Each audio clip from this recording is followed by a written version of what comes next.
my name is Leo Pareja. I'm the Chief Strategy Officer for all of eXp.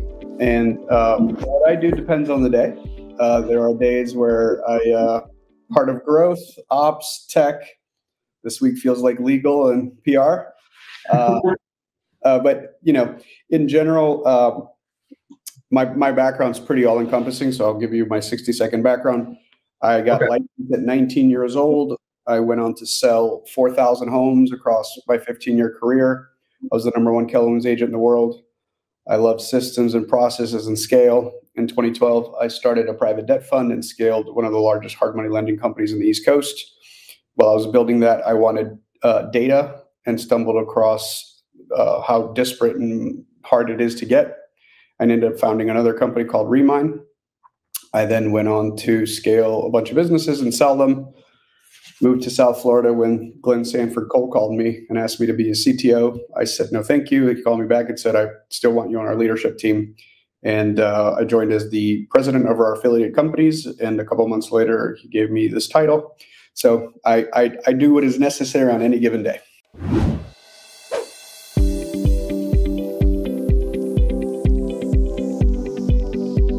I'm a salesperson through and through. I love the art of the deal, the psychology of a sale. I'm a people person. I can do the tech. I'm not technical. I know enough to be dangerous. And I told Glenn that we're much better suited to have a very, very technical CTO or CIO, which is what we ended up hiring. And Shoaib Ansari is our CIO, and he joined when I did. And he's amazing. He's a hardcore engineer, co-founder, Real Page, and but as an interesting aside, we now have 4 C-suites who've ran software companies.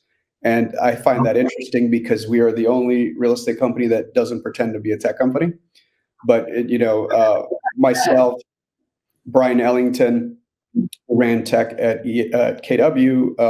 Our COO, Patrick O'Neill, was the CTO of auction.com. And then our CIO, he's just a hardcore technical engineer. So 4 of your C-suite actually have founded, scaled, or ran software companies.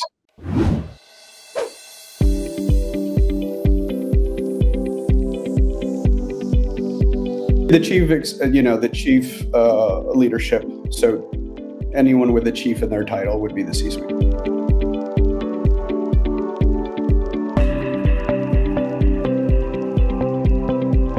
So one I realized super early on, because I did a lot of personal growth and mindset type is that we're never ready. We're never qualified.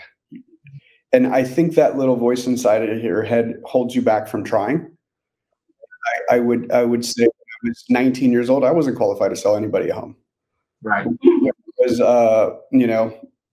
28, 29, I wasn't qualified to start a lending business. I wasn't qualified to start and become the CEO of a software company.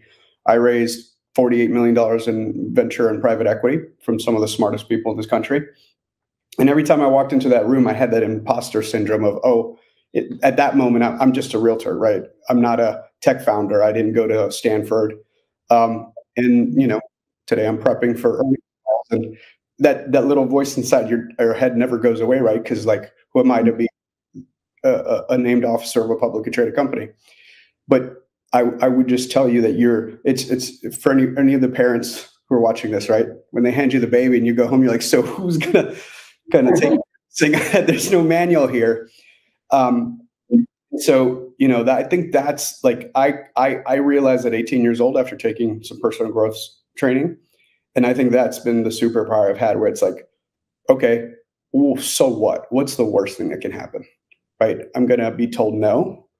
And I think that goes all the way from, knocking on a door as an agent to a stranger and putting myself out there, to asking the pretty girl who became my wife, to anything that's been intimidating or scary in life.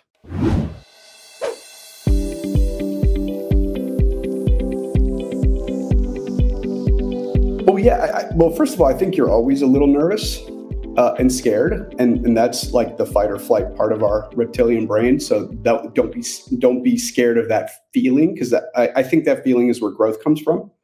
And then the secondary part, because when you asked me the question, I told you there was multiple answers, is who you're surrounded by. Like, I've achieved several kind of unique milestones early on in life, and so I actually experienced the loss of friendships early on. Like, said differently, I started getting haters at a young age, right? I did $306,000 in GCI my senior year of college and drove a X5, and you can imagine the kind of haterade you'd get at 20 and 21 with that success.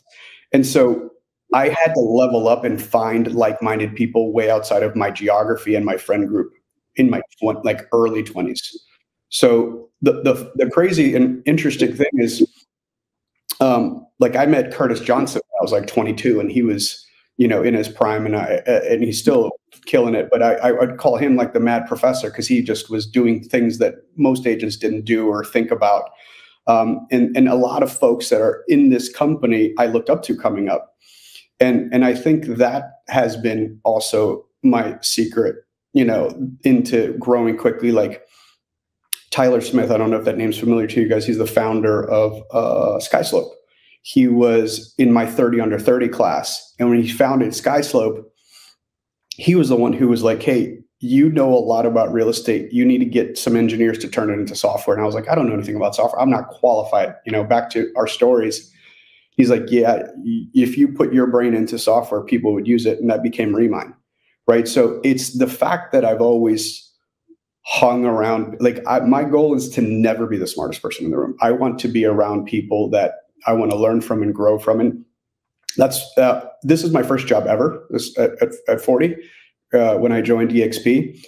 And the only reason I said yes is because Glenn is someone I want to learn from, So it's always leveling up and being around folks. If you're the smartest person in the room and you're the one only teaching, it's going to be hard for you to continue to level up.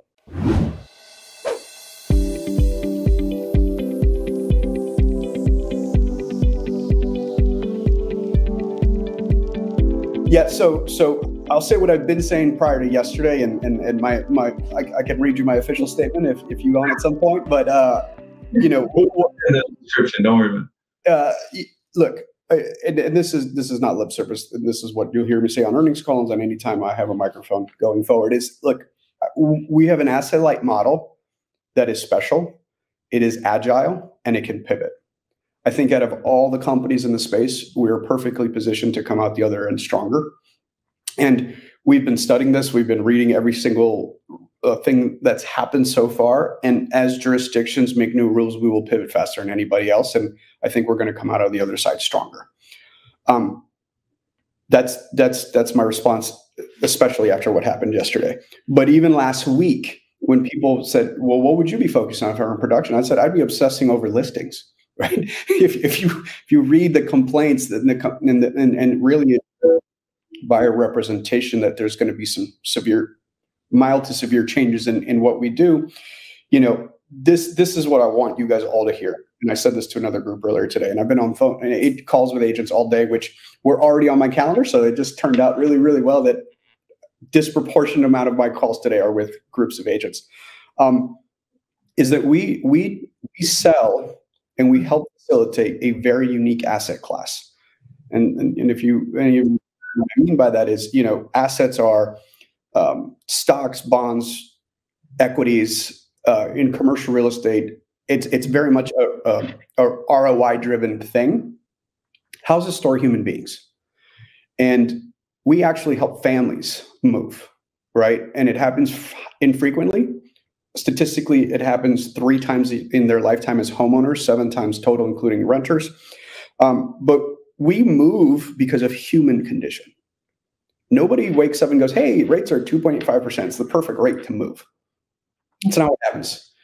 It's you fall in love, you make little people, you need more space, you need less space. Death, divorce, and a couple promotions along the way are the only reasons we move, statistically speaking, right? So that does not change the fact that over the last 30 years, depending on supply and demand and affordability, there's anywhere between 4 and 7 million homes sold. That will not change. If there are rules put upon us by the government, or we choose to self-impose them, or they're part of settlements. That will happen. There is going to be a new normal, and we will adjust as quickly as possible. But the expert, who I view as the Sherpa to hold your hand, won't change. And so, the other analogy I use is, if you guys were to tell me you're going to climb Mount Everest, with the amount of technology available today, you could probably learn everything you need to do to get ready for that trip on YouTube, right? What gear to buy, how to train, diet, all that stuff. But before you climb that mountain, I sure as hell hope you take an expert up with you, because it's that expert who's going to say, hey, this storm could be the end of your life, or it's no big deal. Let's just make camp and wait for that to go by. And that's what we do. We protect people's largest investment in where they keep their family.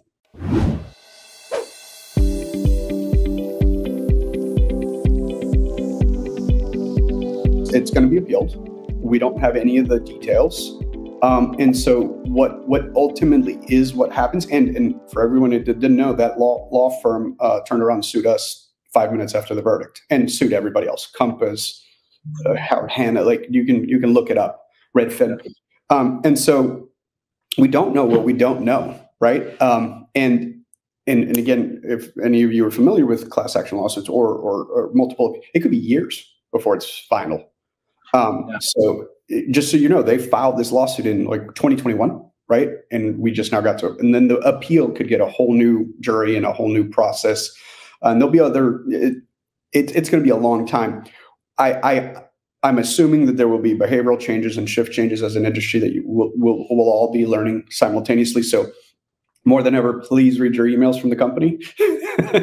There may be new addenda, new language, new disclosures. I don't know what I don't know, but please, please, please don't leave any email unread right now.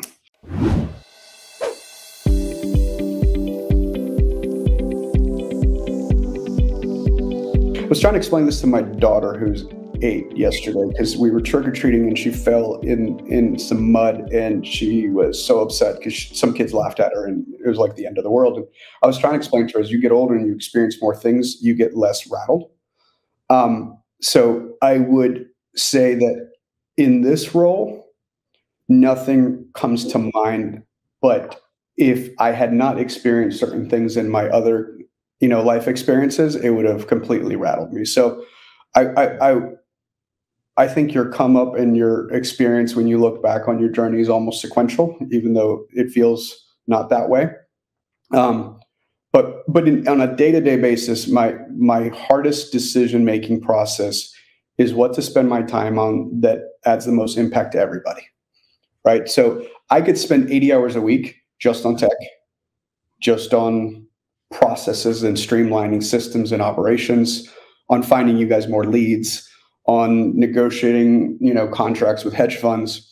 There is not enough hours in the day. And again, this answer translates to your daily business, right? Where real estate is something that you're never done. And so you have to be willing to prioritize. If you were to make a list, and every one of you can come up with a list of 100 things that need to be done, the hardest part I've found in my journey is deciding which are the 3 or 4 I will do no matter how much other noise is around me, because that noise can turn into smoke and smoke can turn into fire. And you actually almost have to be okay with stuff being on fire around you for you to complete the most important tasks.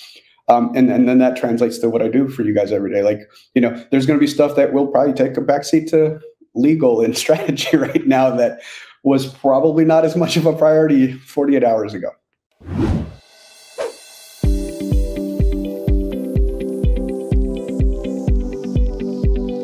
Yeah, so that is the key. There is no one thing, right? And I actually have that conversation with everybody all the time. Everyone, I think, in life seeks a silver bullet, and to me, it's arrows in a quiver, right?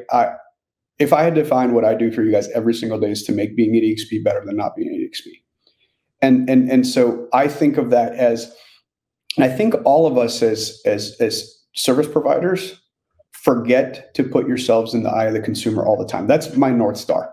Right? Like I very long time ago realized I'm very average. I'm 5'10" and a half.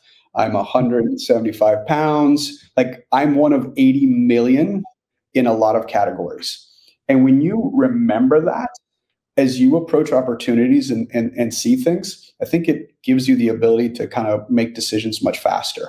And so the reason why we're obsessed with this specific device is it's because it's frictionless, right? So my obsession is, how do I make joining easier? How do I pay you faster? How do I reimburse you faster? How do I get you a DA faster? It's the not sexy stuff that I think is what makes us the best company in the world. And that's what we're obsessed with right now. I would say that since me, Patrick, Michael, all joined, Shoaib, operational excellence has been our North Star. And even just like simplifying things, like when we rolled out Boost and Thrive and Accelerate and being a lot more production focused. I don't know if you guys have heard and felt that the theme is very different now. We were very well known as the attraction or MLM company. And the fact is that we're the number one independent real estate company in the United States. We're the number one by transaction count company. We outsell Compass, we outsell NRT, right?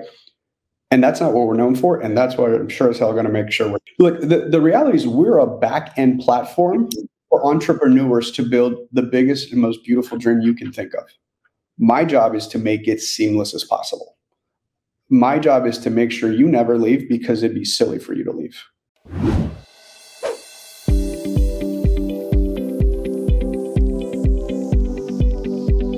Yeah, so that's why we hired Brian Ellington, who's our new Chief Learning Officer.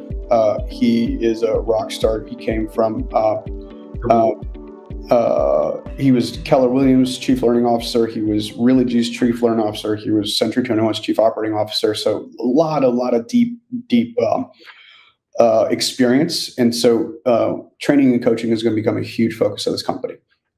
And it's going to be both entry level all the way to the highest forms. And I really, learned and realized that we have the top roster of folks in this industry. Like, if you take the top agents at some of the knockoff competitors, yeah, they got 3, right? Our top 100, run circles around almost any other companies combined, right? So I'm going to productize and democratize as much information as possible, because I actually don't want anyone to come to eXp because our cap is 16K and theirs is something else. I want them to come here because you can go from 10 deals to 16 deals, or you can go from 100 deals to 200 deals. And then splits and caps are irrelevant. Like, we're here because we can change the trajectory of your business and your life.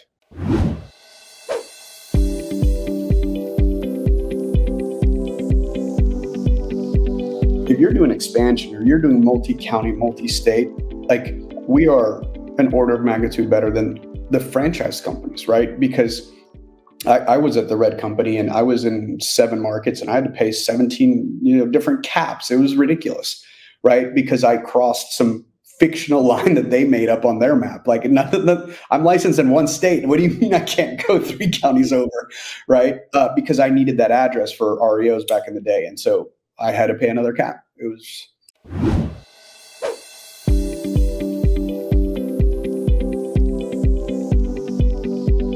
I feel like I'm a product of this industry. So, like, I don't know any more or less people with my title. And I think one of the reasons I've been able to do certain things is I've always remembered I'm just average. I'm just a normal guy who learned a couple of things and specialized. I don't see myself in any particular light. Like, I'm a student of my craft. I've become world class at a couple of things only. But other than that, I'm just, an average dude.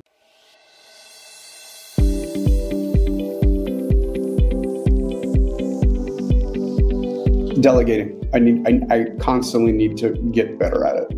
I've always been I procrastinate a lot.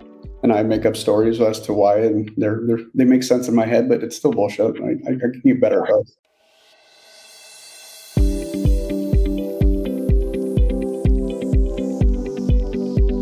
So when I do keynotes, at the lowest levels, it's easy and logical for me. It's just, it's easy to tell people what to do, but then do it yourself is sometimes a different story. I've always told agents, especially new ones, to write down what they do every 6 minutes for a week on a pad of paper. And at the end of the week, you will find out what you do for a living. Right. And then you can apply a math formula. You can take last year's 1099 divided by 2080, which is what the government says that's a full working year. And then you will know what you make an hour. And so then you can take that figure and compare it to the work you actually do. And then you can decide what you outsource and what you delegate first.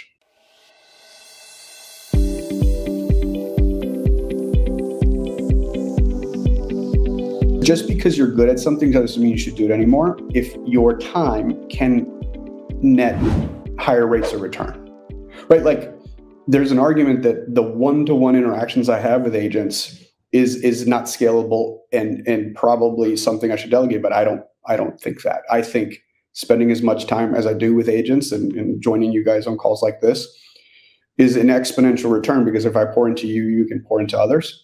But there are things that like I should let go of, and it's always a constant debate in my own head.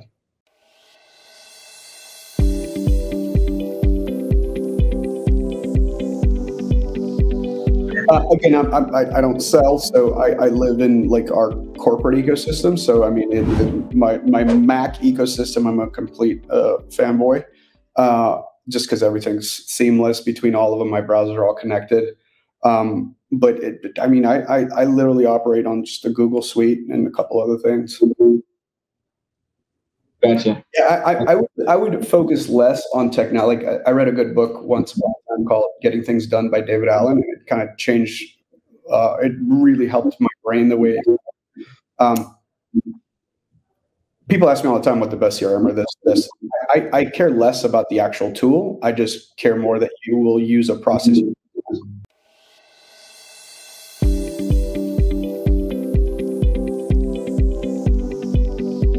My family, like that's my North Star. And I find a lot of people who have microphones are full of shit and say one thing and live another truth. And so if you guys get to know me, like I don't have dinner with anybody. If you're in Miami, God bless you. I may grab breakfast or lunch with you, but like you're not taking away from my family. And if you've ever seen me at a conference, I never have a drink in my hand and I go home as fast as I can.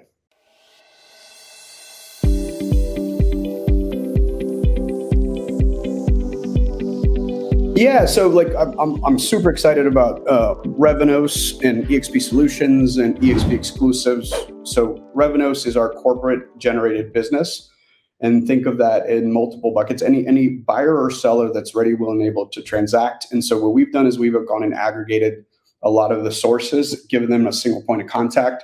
And so that there's opportunities that eXp agents now have that they would never have had because these big companies want like a super team. Right? Only. And so we have folks that do 10, 20, 15 deals a year who now can access this because the company has a corporate account. Like I'm actively negotiating with hedge funds right now who want to sell thousands of homes. Solutions is something everyone should plug into. Like every single one of you should be using Utility Connect. You know, it doesn't cost you anything, doesn't cost the agent anything. And it makes you look like a superstar. It's a value proposition to the consumer. And then we put some money in your pocket at the end of the day, right? Curbio, all the different solutions we have. And then eXp Exclusives is probably what I'm most excited about as a product because of the way NAR rules are structured with clear cooperation and compensation, we are one company.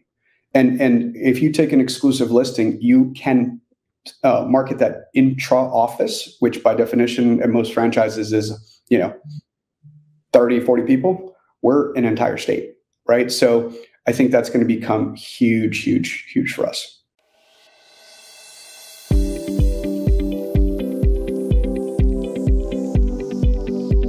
Yeah, no, I have strong thoughts about that because I think as a leader, you should do the work for a certain period of time, because then you can actually teach it correctly and delegate it correctly. I think a lot of us are, I don't know if you've ever heard the expression of a seagull manager, where you fly in, shit on people and fly away. So don't do that. So if you're going to delegate, learn how to do the task correctly and then teach.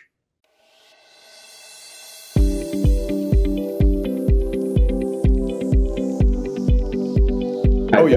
Well, like when I was an agent, I always enjoyed the fact that I could still outsell anyone on my team. It was like, okay, you think you're good? Let me take you on a buyer appointment or listing consultation and remind you why my name's on the door.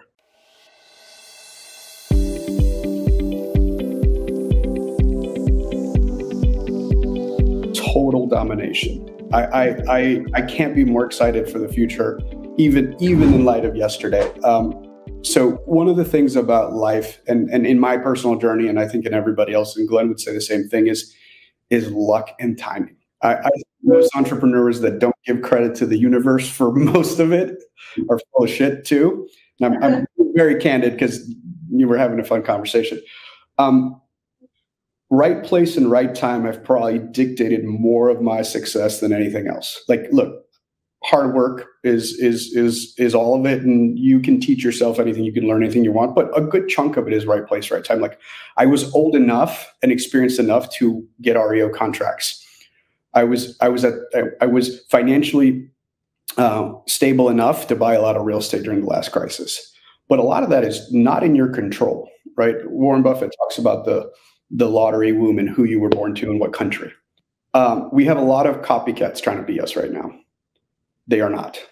We are at scale. We have a lot of cash on hand. We have zero debt, and we have the smartest and brightest people in this industry. Like, models can be copied. People can, copy paste our entire menu.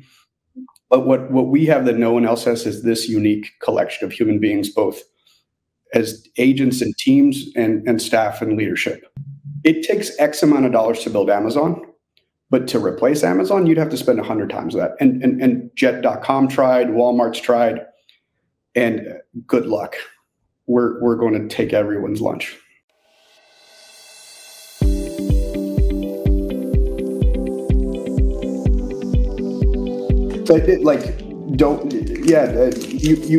You can't. Like, you can't. Not old enough. You're not whatever enough, right? Like, oh, keep your head down. All that kind of nonsense. Again, I don't get much of that because I truly believe all humans experience is a reality we make up. And so I'd much rather live in my delusion than in some other people's delusion that there's not enough and you can't do that. I'm like, I truly believe we're going to be the most dominant company in the next 5 years. So someone can say I'm delusional. I prefer my delusion.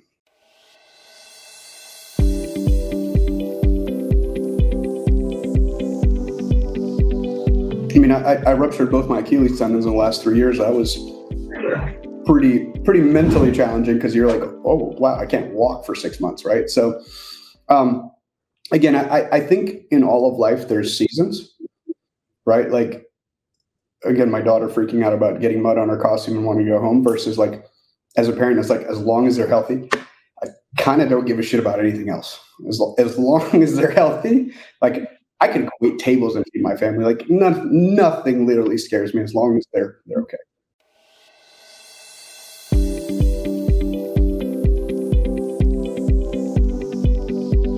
I mean, when I sold my last company, I very seriously considered getting out of organized real estate. I would have probably gone into private equity. I had several offers to go join private equity shops. I've learned in my last couple of experiences, at the end of the day, business is business, right? There's a top of the funnel, there's the lead, you convert it, you sell them a goods or service, you retain them, you sell them more stuff, you keep them for life, or they churn at a certain point, and there's a cost of acquisition, and there's a competitive landscape, and capitalism is a game I play.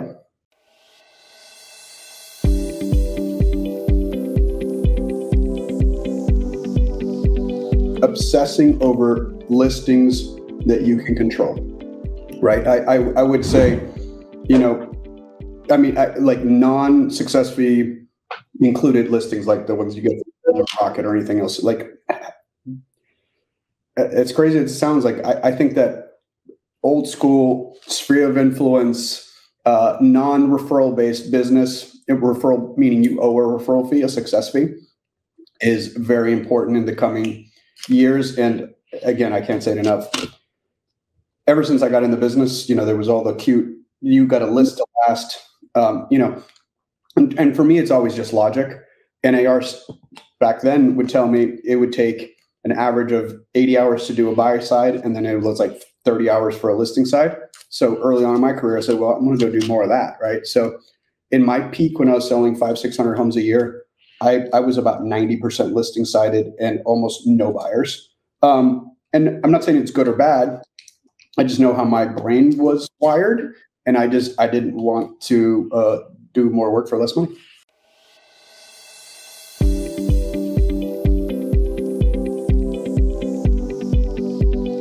I would focus on multi-transactional customers that are institutional because I'd rather maintain 10 relationships than 100. But again, that's how I'm wired. And so the first question, to answer it differently, I would tell everyone to have a very honest conversation with themselves about how they're wired and how they're motivated. And you do that through, personality profiles and such. And like the DISC profile, as an example, I think anyone with an above average IQ can do any of the 4 disciplines. I think what the DISC tells you is where you get energy. Like I love days like this. I actually I'm having a good time just being myself, eating my lunch with you guys. Yeah. Last Friday, I had 4 hours of financial consolidation to get ready for earnings call, where we just looked at Excel for 4 hours. I'm good at it. I can do it, but I had a headache at the end, and I was not very friendly. Right? Like I'll end today, and actually, it's my wife's birthday. We're going to go to dinner. I'm going to be in a great mood. Right? But if we had 4 hours of financial calls a day, I have to be social at the end of the day. That's not going to be good for anybody. But I will tell you that I would choose a business that I would be energized and excited at the end of the day. Like if I had a cold call all day, I'd rather play in traffic on I-95. Like that's just.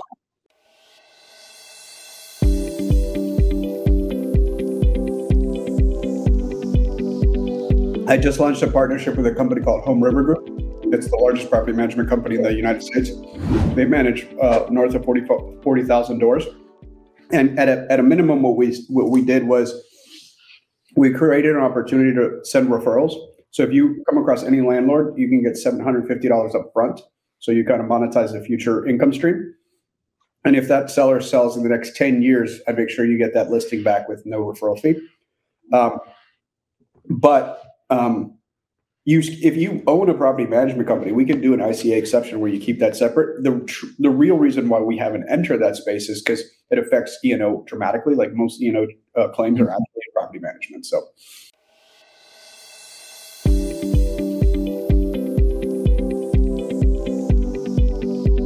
I did all of them. I had Fannie, Freddie, the FDIC, the VA, everybody. I don't see that coming back in any real force because of a whole bunch of structural changes that happened.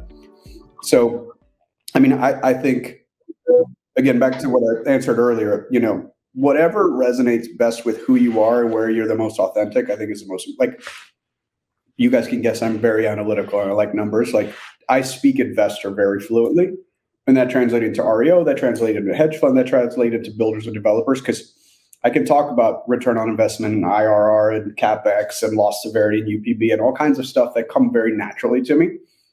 And most people don't, which I found less competitive, right? So I would always build a business and focus on stuff where I'm in kind of like what, you call your natural gifts or your genius zone. And I think you end up being a happier human, your family likes it better, and it's just a better way to live.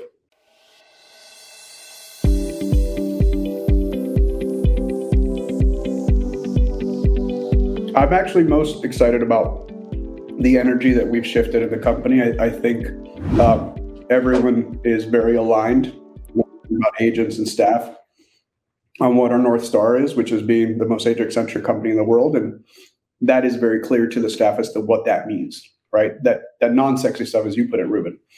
Right? Like first level of support. I don't know if you've noticed that. Like you don't get transferred anymore. Like every person you interact with is empowered to fix your problem. Right? That's actually super complicated to do, but super exciting for me. So it's the stuff that, probably won't jump at, but all of a sudden feels easier and less painless. Like we have some other stuff, which I'm not sure if I can disclose publicly, but payments faster, better. There's just a lot of things that we're focused on, which in my opinion will all of a sudden be like, oh yeah, that's not a problem anymore. And it used to be. but it makes you faster, stronger, better. Because at the end of the day, I'm clear that you are the entrepreneurs who run businesses, and we're here to support you.